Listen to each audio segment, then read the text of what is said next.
Every Saturday morning, you're out there again, watering, weeding, fighting the same pests you fought last month. Your garden beds look like a battlefield by July. You've got space, you've got effort. What you don't have is output that matches either one. Here's what might shock you. Japanese farmers are harvesting 4 times more vegetables from gardens half the size of yours, and they're not working harder. They're working smarter, using systems that were figured out centuries ago through observation instead of intervention. You're stuck in a cycle of buying solutions to problems your garden design created. They built gardens that prevent those problems from showing up in the first place. The difference isn't effort, it's engineering. Think about it. Your tomato bed looks like a crime scene by mid-July.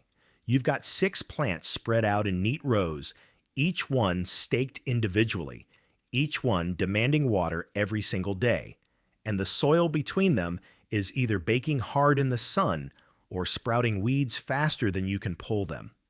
You're spending money on fertilizer because the soil's depleted. You're spending money on pesticides because the bugs found your monoculture and threw a party. You're spending your weekends maintaining a system that fights you at every turn. Meanwhile, a Japanese farmer with half your space is harvesting tomatoes, beans, lettuce, radishes, and herbs from the same square footage. Not because they have better soil, not because they work harder, because they designed their garden like an ecosystem instead of a battlefield. Here's what most people miss. Western gardening inherited its blueprint from industrial agriculture. Monoculture. One crop, one row, maximum separation. It looks organized. It looks clean. It's also the most inefficient, labor-intensive, pest-attracting way to grow food ever invented. You're essentially creating a flashing neon sign that says free buffet to every pest within a mile radius, and then you're shocked when they show up. Japanese intensive farming methods work the opposite way. They're built on polyculture, the practice of growing multiple plant species in the same space at the same time. Not randomly, strategically. Plants that support each other, feed each other, protect each other. This isn't hippie gardening philosophy. This is ecological engineering based on centuries of observation. Here's the reality. Let me give you a concrete example. In your tomato bed, you've got 6 tomato plants taking up maybe 24 square feet. That's 4 square feet per plant, and that's all you're getting from that space. Tomatoes. Meanwhile, a Japanese plot the same size would have tomatoes trellised vertically up stakes or cages, saving ground space. At the base of each tomato plant, you'd find basil, which deters tomato hornworms and aphids through its scent. Between the tomato plants, you'd see lettuce or spinach, which tolerate the partial shade the tomato leaves create and keep the soil covered so weeds can't establish. You might also find bush beans or pole beans climbing the same trellis as the tomatoes, fixing nitrogen in the soil that feeds the tomatoes while the beans grow. That's 3 to 4 different crops occupying the same square footage your 6 tomato plants are hogging. And here's the kicker. Each plant is serving multiple functions. The basil isn't just a crop, it's pest management. The lettuce isn't just food, it's living mulch that keeps the soil moist and blocks weeds. The beans aren't just protein, they're a fertility factory, pulling nitrogen from the air and making it available to every plant around them. You've been gardening like each plant is an isolated unit that needs its own space and its own resources. They garden like plants are team members with different roles that make the whole system stronger. Your garden is a collection of individuals. Theirs is a community. Now here's where it gets interesting. Monocultures are vulnerable. One pest figures out your crop, and the entire bed is at risk. One disease spreads, and you lose everything. Meanwhile, polycultures are resilient. Pests that specialize in tomatoes get confused when basil and marigolds are breaking up the scent trail. Diseases that spread through soil contact hit a barrier when three different root systems are occupying different soil layers and creating different chemical environments. But here's what nobody tells you. This isn't just about pest control or space efficiency. It's about time. Your current system demands constant intervention. You're watering because the exposed soil dries out fast. You're weeding because there's bare ground for weeds to colonize. You're fertilizing because you're pulling nutrients out every season without putting anything back except expensive bags of synthetic NPK. A well-designed polyculture reduces all of that. The living mulch layer keeps moisture in, so you're watering less. The dense planting leaves no room for weeds, so you're pulling less. The nitrogen-fixing plants are feeding the soil while they grow, so you're buying less fertilizer. The diversity confuses pests, so you're spraying less. The system starts working for you instead of against you. Now let's talk about vertical space, because this is where Japanese methods really separate themselves from the Western model. You're gardening in 2 dimensions. They're gardening in 3. Every trellis, every stake, every vertical surface is an opportunity to multiply your growing area without expanding your footprint. Think about it. Cucumbers don't need to sprawl across 4 feet of ground. Trellis them vertically, and they take up 6 inches of ground space while climbing 5 feet into the air. Pole beans don't need rows. They need something to climb. Peas, squash, melons, even smaller pumpkin varieties can go vertical with the right support structure. You just freed up 75% of your ground space, and you can fill it with shade-tolerant crops like lettuce, chard, kale, or root vegetables. This is the space multiplication principle that makes Japanese intensive methods so effective. But here's what most people miss. Vertical growing does more than just save ground space. It improves airflow around your plants, which reduces fungal diseases. It makes harvesting easier. Because you're not crawling around on your knees digging through leaves, it exposes more leaf surface to sunlight, which means more photosynthesis and faster growth. And it creates microclimates underneath the canopy where you can grow crops that would burn out in full sun. Now let's talk about how they actually engineer these companion relationships, because this isn't guesswork. There are tested combinations that work reliably, and understanding why they work gives you the framework to design your own systems. The classic teaching example is the 3 sisters: corn, beans, and squash, grown together by indigenous farmers in the Americas for thousands of years. The corn grows tall and provides a trellis for the beans to climb. The beans fix nitrogen in the soil, feeding the corn and squash. The squash spreads large leaves across the ground, shading out weeds and keeping the soil moist. 3 crops, 1 planting area, each one supporting the others. That's not folklore. That's ecological engineering. Japanese farmers apply the same principle with different crops: tomatoes, basil, and marigolds. The tomatoes provide structure. The basil deters aphids and tomato hornworms while improving tomato flavor. The marigolds release chemicals from their roots that kill nematodes in the soil and deter whiteflies above ground. You just eliminated 3 pest problems without buying a single bottle of spray. Here's another combination: carrots, onions, and lettuce. Onions repel carrot rust flies. Carrots break up compacted soil with their taproots, improving drainage. Lettuce fills the gaps as a fast-growing nurse crop that you harvest before the carrots and onions need the space.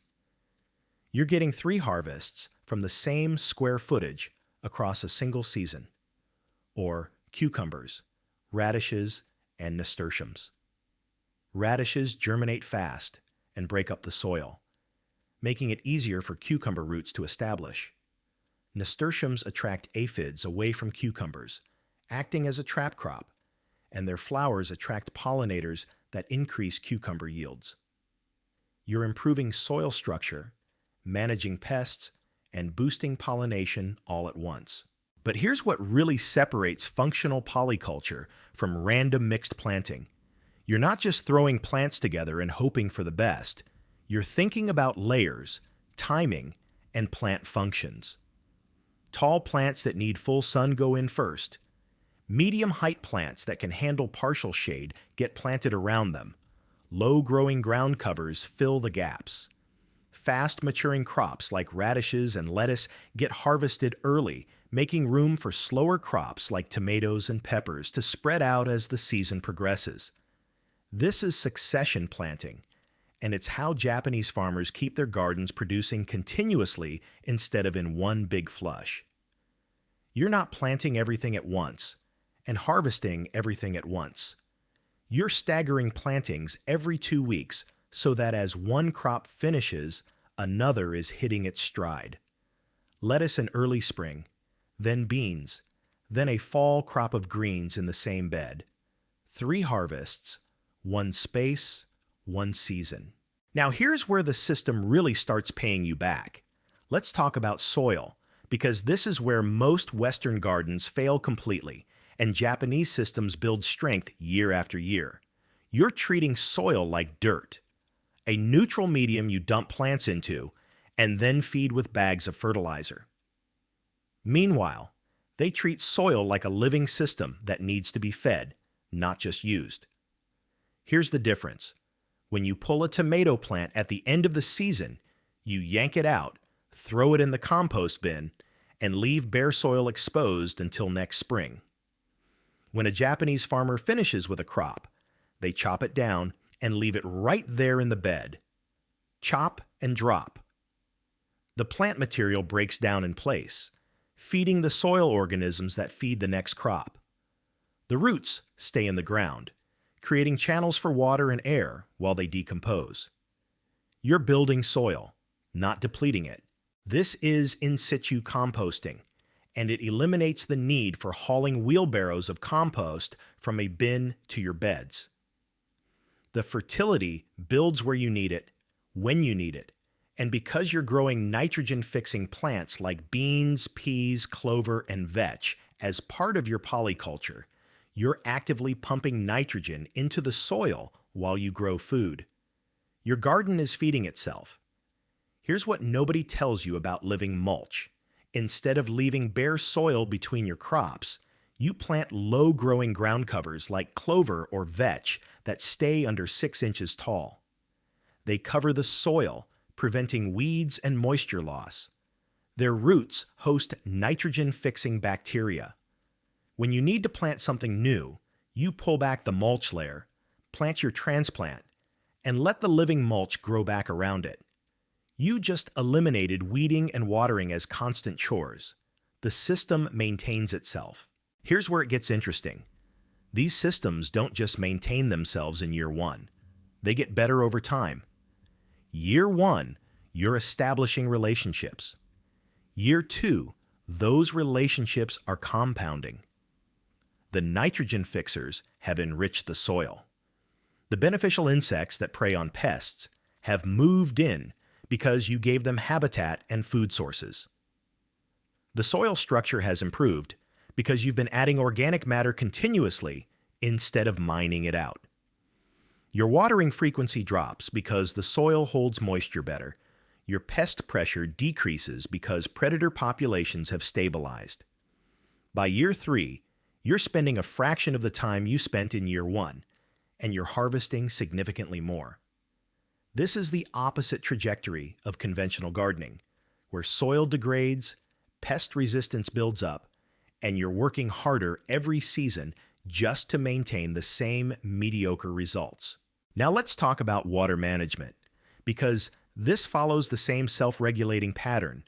You're watering daily because your soil is exposed and your plants are shallow-rooted. Meanwhile, Japanese intensive beds are designed to capture and hold water passively. The living mulch layer reduces evaporation. The dense polyculture creates shade that keeps soil temperatures lower. The continuous addition of organic matter increases the soil's water-holding capacity. Deep-rooted plants like tomatoes and peppers are watered deeply twice a week instead of shallowly every day, which encourages roots to grow down instead of staying near the surface where they're vulnerable to heat and drought. Here's what most people miss about microclimates. Tall plants create shade for heat-sensitive crops. Trellised plants create wind protection. Dense plantings create humid pockets that reduce water stress. You're not fighting the environment. You're designing with it, using the plants themselves to modify conditions in ways that benefit the whole system. Pest management in a polyculture happens through diversity and balance, not chemical warfare. Aphids show up, but so do ladybugs and lacewings because you planted flowers that attract them. Caterpillars appear, but so do parasitic wasps. Beetles arrive, but ground beetles and spiders are already established in your living mulch layer. You're not eliminating pests. You're creating an ecosystem where pest populations stay below damaging thresholds because their predators are always present. This is biological pest control, and it only works when you stop spraying everything that moves. Here's the reality. Pesticides kill beneficial insects just as effectively as they kill pests. And when you wipe out the predators, the pests come back faster and harder because they reproduce quicker. You end up on a treadmill where you're spraying more frequently just to stay ahead of explosions you caused by spraying in the first place. Japanese farmers understood this centuries ago. Plant diversity attracts predator diversity. Permanent plantings like perennial herbs give beneficials a year-round home. Flowers mixed into vegetable beds provide nectar and pollen for parasitic wasps and hoverflies whose larvae eat aphids by the hundreds. You're not buying solutions. You're designing systems where problems solve themselves. Here's another advantage that compounds over time. Seed saving becomes possible once you've stabilized your system. You're not buying new seeds every spring. You're letting a few of your best plants go to seed, collecting them, and planting them next season. Those seeds are adapted to your specific soil, your climate, your growing conditions. They perform better every generation because they're evolving in place. You just eliminated another recurring cost and gained resilience because you're not dependent on supply chains. But here's the reality. Most garden centers don't want you to understand. They profit when you're dependent. When you buy fertilizer every season because your soil is dead. When you buy pesticides every month because your monoculture attracts every pest in the neighborhood. When you buy replacement plants because your design set them up to fail. When you buy new seeds every spring because you never saved your own. Japanese intensive methods flip that entire model. Your soil gets richer every season without inputs. Your pest pressure decreases as beneficial populations establish. Your plants survive and thrive because the design supports them. Your seeds come from last year's harvest. The system pays you back instead of charging you rent.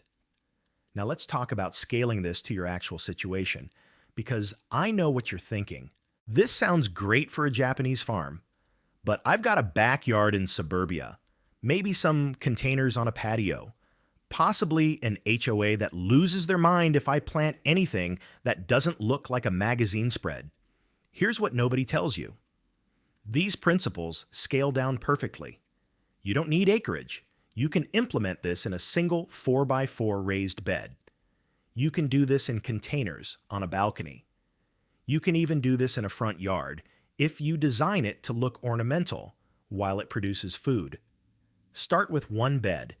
Pick 3 to 5 plants that work together: tomatoes, basil, and lettuce, or peppers, onions, and spinach, or cucumbers trellised vertically with radishes and nasturtiums at the base. Plant them together, mulch with compost, or plant a living mulch like clover around them. Water deeply twice a week instead of shallowly every day. That's it. That's your entry point. You don't have to redesign your entire yard in one weekend. You just have to stop gardening like it's 1950 in one small space and see what happens.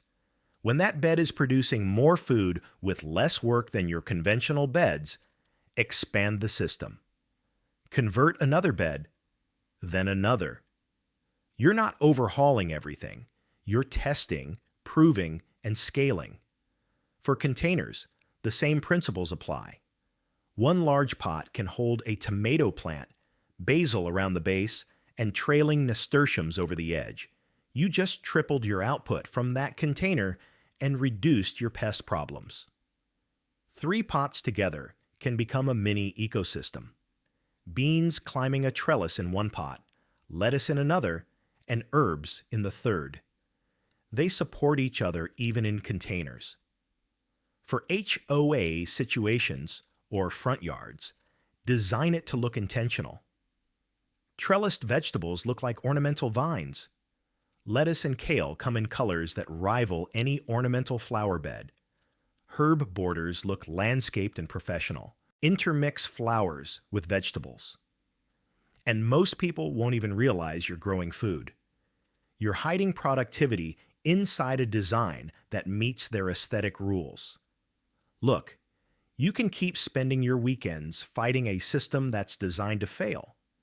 You can keep buying solutions to problems your garden creates. You can keep getting mediocre yields from maximum space and maximum effort. Or you can stop, redesign one bed using relationships that have worked for centuries, and watch what happens when you build a garden that actually wants to grow. You're not a bad gardener.